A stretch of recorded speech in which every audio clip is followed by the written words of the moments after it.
আজকে আমরা খুব জরুরি একটা ইংরেজি শব্দ শিখব, এনক্রিপশন। ধরুন বন্ধুকে একটা গোপন মেসেজ পাঠাবেন, চাইবেন না তো অন্য কেউ সেটা দেখে ফেলুক। ইন্টারনেটে এটা কিন্তু একটা বড় সমস্যা। আমাদের নিজেদের তথ্য বাঁচানো দরকার। এই সুরক্ষারই একটা বিশেষ উপায় আছে, আর শব্দটা হলো এনক্রিপশন। চলুন দেখি এটা কি জিনিস।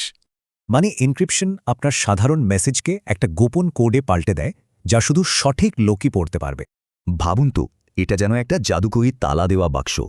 খুব সোজা, আপনি মেসেজ লিখলেন, এনক্রিপশন সেটাকে তালা দিল, আর চাবিটা শুধু আপনার বন্ধুর কাছেই থাকল। এই দেখুন, এনক্রিপশনের আগে আর পরে আপনার হ্যালো ফ্রেন্ড মেসেজটা কেমন হিজিবিজি কোড হয়ে গেল।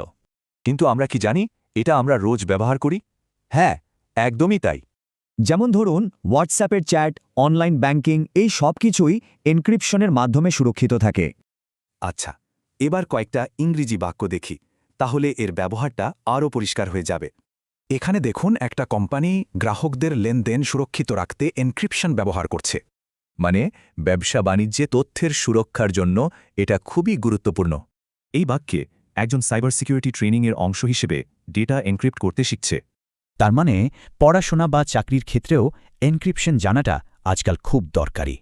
এই বাক্যটার মানে হল, নতুন আইন অনুযায়ী কোম্পানিগুলোকে ব্যক্তিগত তথ্য এনক্রিপ্ট করতেই হবে। অর্থাৎ এখন আইন আর রাজনীতির জগতেও ব্যক্তিগত তথ্য সুরক্ষার জন্য এনক্রিপশন একটা বড় বিষয়। তাহলে আসল সুবিধাটা কি? মানে মোদ্দা কথা কি? এক কথায়, এনক্রিপশন আমাদের ব্যক্তিগত তথ্যকে অনলাইনে পুরোপুরি নিরাপদ আর সুরক্ষিত রাখে। ভবিষ্যতে তো সবকিছু আরও ডিজিটাল হবে। ভাবুন তো, তখন আর কি সুরক্ষিত করতে এনক্রিপশন লাগবে।